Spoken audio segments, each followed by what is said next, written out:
Contact extraterrestre avec la planète Elysium. Vidéo exposant en résumé le contact extraterrestre avec Elysium de la galaxie Pavos, dont le contenu complet est à retrouver dans un article écrit du site contactstellaire.fr. Partie 1. Thomas Flynn a une quarantaine d'années au début des années 2000. Issu d'un milieu modeste et d'une enfance fragile, il grandit avec un sentiment de décalage intérieur et de honte sociale, cherchant d'abord des repères dans la religion. Adulte, il construit une carrière commerciale, se marie et fonde une famille. Mais derrière cette stabilité apparente persiste un malaise profond, des épreuves conjugales, une forte pression professionnelle et une consommation d'alcool excessive, jusqu'à une séparation demandée par son épouse. Cette rupture provoque une remise en question radicale.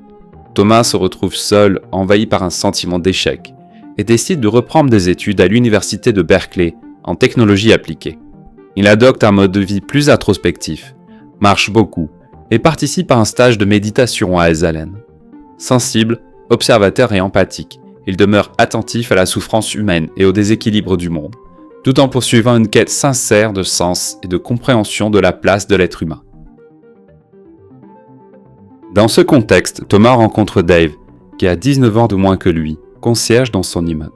Originaire de Winfield dans le Missouri, fils unique devenu orphelin après un accident de voiture, Dave a grandi seul dans une ferme, développant autonomie, discrétion et persévérance. Arrivé à Berkeley pour réfléchir à son avenir, il s'accorde une année de transition avant les études et travaille comme concierge de l'immeuble où habite Thomas, ce qui le met en contact quotidien avec Thomas. Malgré le écart d'âge, une amitié profonde s'installe rapidement. Thomas adopte une attitude protectrice, tandis que Dave trouve en lui une présence stable et attentive. Ils partagent des activités sportives et de nombreux échanges. Dave se distingue par sa discipline physique, son enthousiasme, sa capacité d'écoute et son approche concrète, privilégiant l'expérience directe à la théorie. Leur relation s'approfondit à travers de longues discussions sur l'état du monde, l'écologie, la politique, l'éducation et le sens de la vie. Ils ont le sentiment de vivre une période charnière, marquée par des bouleversements historiques majeurs, qu'ils perçoivent comme les signes d'une transformation plus large de la conscience humaine.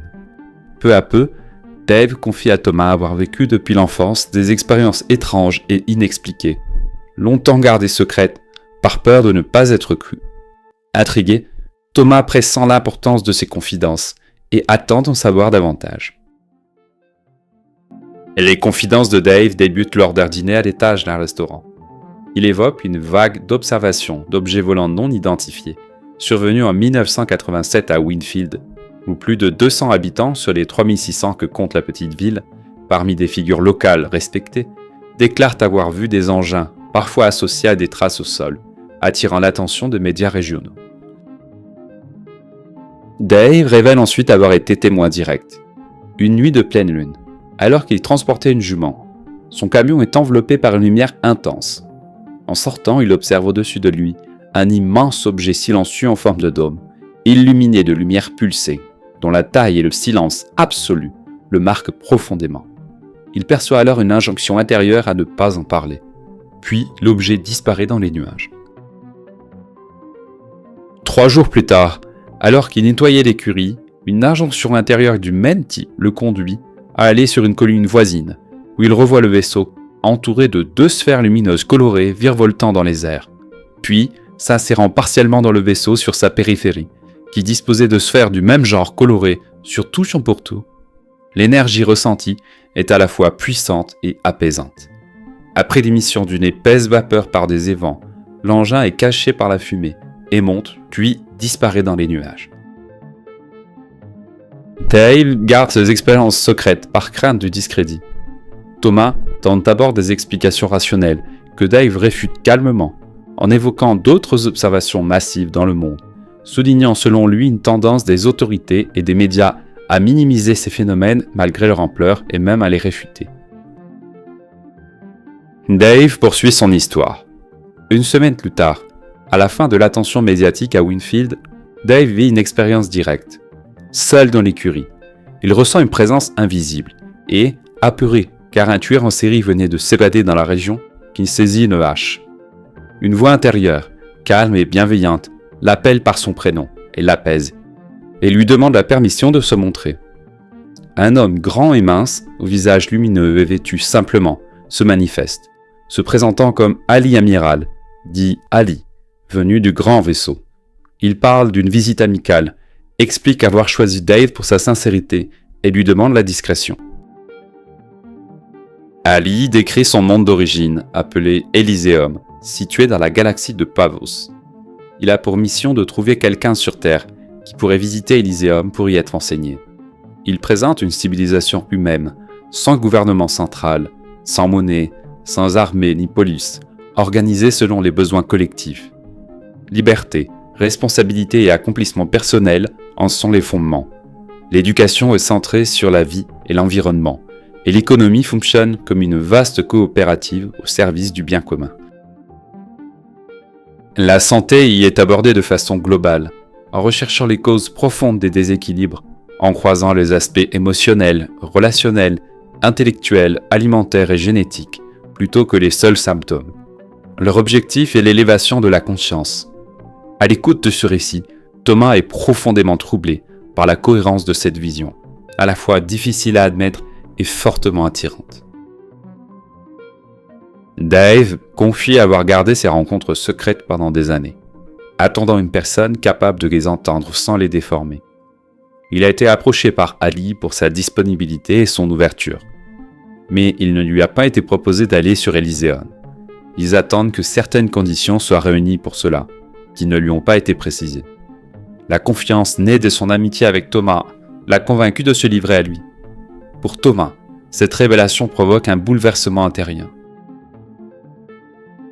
Après les confidences de Dave, les deux hommes marchent afin que Thomas retrouve un peu de clarté.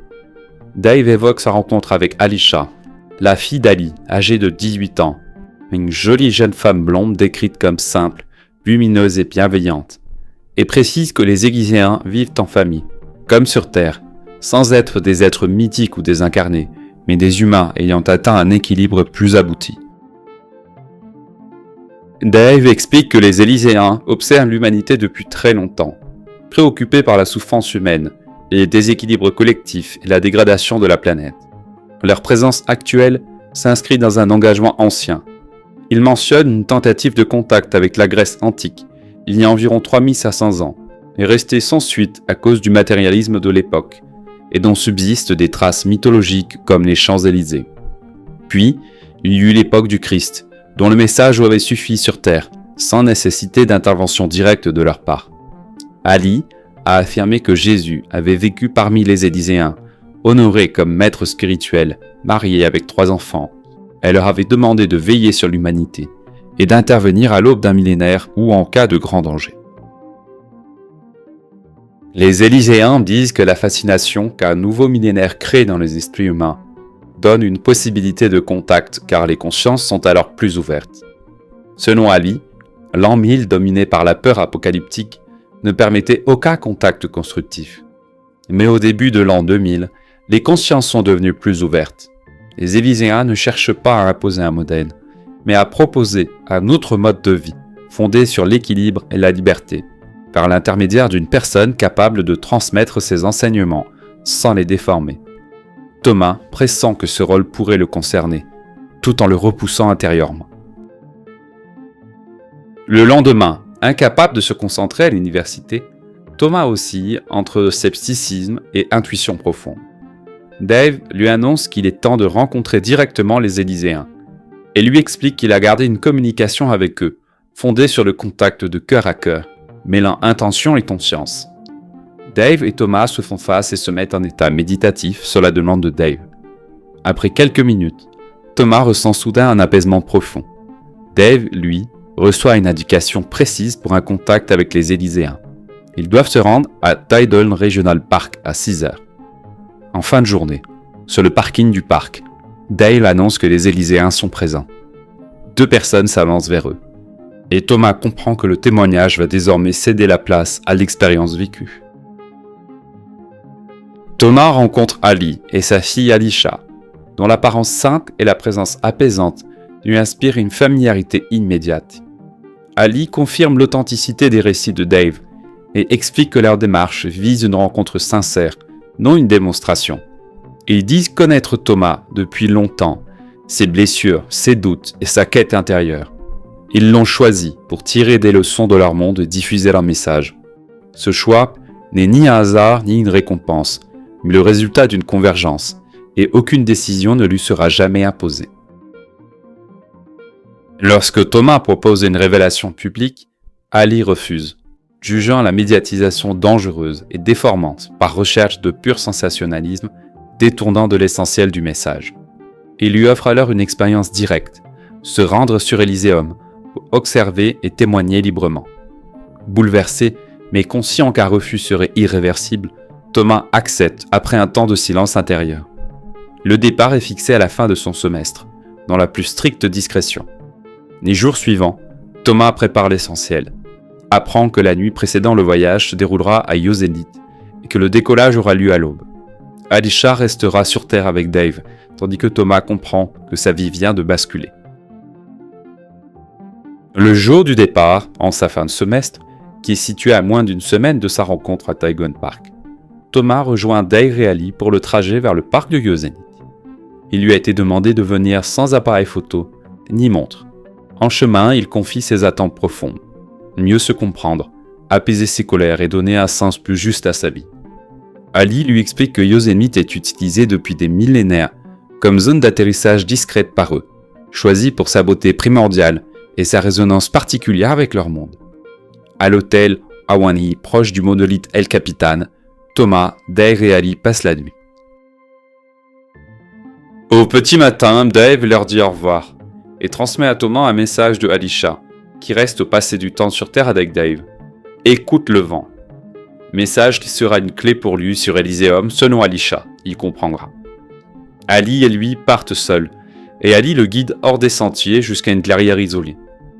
Puis Ali sort une télécommande, et une sphère d'environ 7 mètres de diamètre, jusque-là invisible, se matérialise et se sépare devant lui en 2 hémisphères rattachés entre eux. Une trappe s'ouvre et un escalier se déploie. Malgré son appréhension, Thomas monte à bord. L'intérieur est très simple, doté d'un seul écran de contrôle et quelques commandes. Tout est silencieux. L'engin devient invisible au décollage et s'élève sans bruit au-dessus de Yosemite. Il vole brièvement avant de s'arrimer à un immense vaisseau mère, le Grand Vaisseau. À bord, Thomas est accueilli par le capitaine Burana et le technicien en chef Zeran. Il découvre un espace lumineux et fonctionnel, doté de zones de repos, de pilotage et de larges hublots offrant une vue saisissante de la Terre. Les sphères navettes colorées sont arrimées sur le pourtour du vaisseau. Après un repas simple partagé avec l'équipage, le grand vaisseau quitte l'attraction terrestre à très haute vitesse, sans vibration. Le voyage vers Élyséeum commence, et Thomas comprend qu'il s'engage dans une expérience qui dépasse tout ce qu'il avait pu imaginer. Une fois le vaisseau dégagé de l'attraction terrestre, Thomas entre dans un état de calme profond. Le départ s'était fait sans secousse ni bruit, dans une douceur qui contraste radicalement avec l'idée qu'il se faisait d'un voyage spatial. Burana et Zeran lui expliquent que la trajectoire initiale est volontairement progressive, afin de préserver l'équilibre physique et émotionnel des passagers. Thomas est invité à se reposer et à laisser l'équipage gérer les phases de navigation. Il remarque que l'ambiance à bord est silencieuse, sereine, presque méditative, comme si chaque geste était accompli avec une attention consciente. Ali explique au début du voyage que le commencement de ce nouveau millénaire marque une phase décisive pour l'humanité de la Terre. Durant environ 100 ans, des énergies subtiles venues du cosmos ont stimulé l'éveil intérieur. Cette période verra coexister un élan de conscience spirituelle et parallèlement de grandes épreuves collectives. Le matérialisme dominant s'essoufflera, les institutions perdront leur autorité et un nouveau modèle fondé sur le partage, l'amour et la responsabilité personnelle sera appelé à émerger. Au début du trajet, la vitesse reste volontairement modérée. Thomas peut observer par moments des repères familiers du système solaire, notamment les anneaux de Saturne, qui défilent lentement dans l'espace. Cette phase lui permet de conserver des points d'ancrage visuels avant l'accélération majeure. Il ressent une impression de plissement continu plutôt que de mouvement, comme si l'espace se reconfigurait autour du vaisseau. Les perceptions deviennent rapidement difficiles à interpréter, et Ali lui conseille de détourner son attention de l'extérieur, lorsque la vitesse augmente fortement. Ali lui présente les principes de propulsion du vaisseau. Il s'agit d'une technologie fondée sur ce qu'ils appellent la psychocinétique, où ils couplent la vitesse de la pensée, bien plus rapide que la lumière, à un vecteur de lumière piloté via ordinateur pour produire le déplacement. Les calculateurs ne sont pas autonomes. Ils amplifient et stabilisent une dynamique initiée par l'esprit humain. Des opérateurs spécialisés, reliés par des casques et des consoles, maintiennent une concentration continue, soutenue par la participation synchronisée de milliers d'habitants restés sur Elysium. Cette coopération mentale collective permet d'atteindre des vitesses très largement supérieures à celles de la lumière, sur des distances intragalactiques, dans des conditions de stabilité et de sécurité maîtrisées. À cette vitesse, regarder à l'extérieur devient illisible et incompréhensible pour l'œil. Pour franchir les distances intergalactiques, les Élyséens utilisent des trous noirs comme portail naturel. Ali explique que la propulsion psychocinétique, bien que fulgurante à l'échelle d'une galaxie, n'est pas suffisante pour traverser directement les vides immenses entre galaxies, dans des délais raisonnables. Le trajet se déroule donc en plusieurs phases. Le vaisseau quitte d'abord la Voie lactée, qui lui sera montrée à l'extérieur à une certaine distance en vue d'ensemble, pendant qu'il la longe, et s'approche d'une zone périphérique, où se trouve une entrée gravitationnelle stable, un trou noir. Thomas observe le passage au-delà des nuages de Magellan, puis l'assombrissement progressif de l'environnement spatial. Le vaisseau s'engouffre dans le noir total du trou noir, propulsé à grande vitesse, tandis que seule brille la faible lueur du tableau de bord. Ali explique que ces astres sont les vestiges d'étoiles effondrées dont le champ gravitationnel capture la lumière et puise l'énergie d'autres soleils.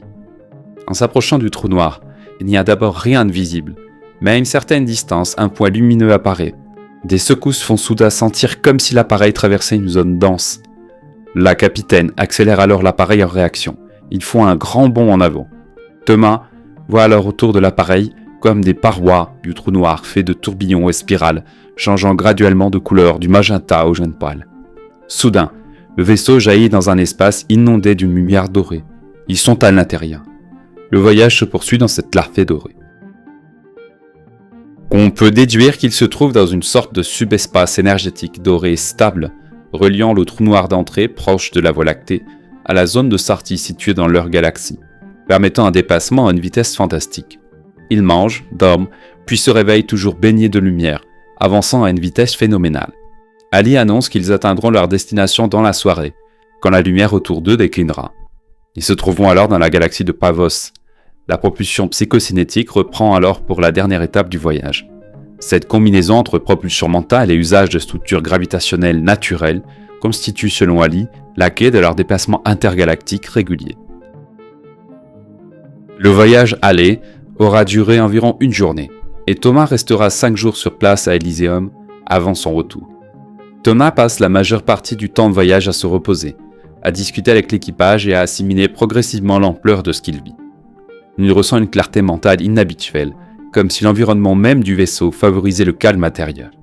Les repas restent simples et frugaux, et les échanges toujours respectueux lui donnent le sentiment d'être accueilli non comme un visiteur exotique, mais comme un hôte digne d'attention. Lorsque le vaisseau approche d'Elyséum, il est transféré à la navette et amené au sol. C'est la nuit sur le site d'atterrissage. Il est épuisé, on l'emmène se coucher dans un vrai lit dans une demeure, et il sombre. À son réveil, Thomas est frappé par la luminosité particulière qui émane de l'environnement. La lumière semble plus intense que sur Terre, sans être agressive, donnant l'impression que chaque forme vibre d'une énergie interne. Par la fenêtre de sa chambre, il découvre un paysage d'une beauté saisissante. Montagnes aux teintes bleutées sous un ciel aux nuances violettes et pourpres, prairies verdoyantes, rochers sculptés par le temps, lacs étincelants et une multitude de sons naturels. Le chant des oiseaux, le murmure des rivières, la présence d'animaux non craintifs composent une symphonie vivante qui l'enveloppe immédiatement. Ali vient frapper à la porte de sa chambre. Il est logé dans une habitation simple et lumineuse, ouverte sur le paysage. Il mange un repas beau et bon, fait de pain délicieux variés, de pâtes à tartiner diverses, de fruits beaux et succulents. Ali explique les rituels de chaque jour. Ils commencent leur matinée par un rassemblement collectif, pour une sorte de méditation ou de réflexion, pour marquer le fait qu'ils se considèrent avant tout comme des êtres spirituels. Thomas est invité à les suivre vers cette première activité. Ils sortent de la maison. Les maisons individuelles sont espacées par de la nature.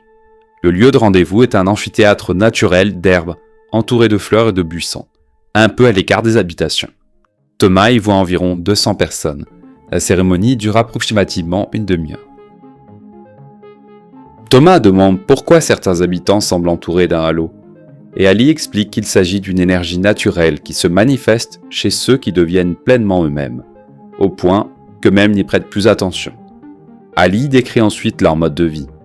Après les cérémonies, chacun travaille selon ses compétences pour le bien commun, partage un repas léger à midi, puis profite de loisirs simples comme la musique, l'étude ou la nature, les enfants n'ayant que 3 heures de classe, car l'éducation se fait surtout par la vie communautaire. Thomas comprend que ce peuple vit dans la joie, la simplicité et l'harmonie, leurs besoins étant comblés grâce à un rythme régulier, une solidarité forte et le respect de l'environnement. Ali ajoute enfin qu'il veut lui présenter sa famille, peut faire rencontrer Thalès du Conseil des Sages et organiser un programme pour son séjour, ce que Thomas accepte. Ali mène Thomas dans sa maison familiale, et Thomas y fait la connaissance de sa compagne Rika, de leurs enfants Badr et Omrin. Rika a eu des nouvelles de Alisha par communication avec elle depuis la Terre. Son séjour avec Dave se passe bien. Ils vivent sur Elyséum à travers le système des villages familles. Il n'existe aucune ville dense. La nature, la famille et la proximité sociale sont considérées comme essentielles à la paix intérieure. Un village type s'étend sur environ 125 hectares et regroupe jusqu'à 200 habitants. On y vit, travaille et se divertit ensemble, sans culte de la possession ni patriarcat, sans véritable solitude, et en valorisant les anciens. La continuité de vie au même endroit crée un lien puissant avec le village. Ali lui décrit les transports. Un réseau de capsules automatiques, transparentes, non polluantes et gratuites, commandées par Pensée, circulent sur des rails magnétiques reliant les villages. Elles arrivent en quelques minutes et filent à environ 90 km/h. Pour les longues distances, des navettes aériennes sont utilisées. Sur Elyséum, personne ne possède de véhicule car tout est en commun. Fin de la partie 1. Suite à venir en partie 2.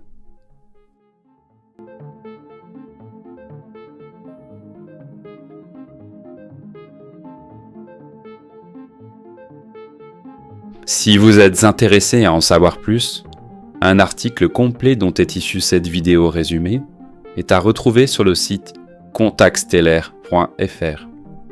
Vous trouverez le lien vers l'article dans le descriptif attaché à cette vidéo.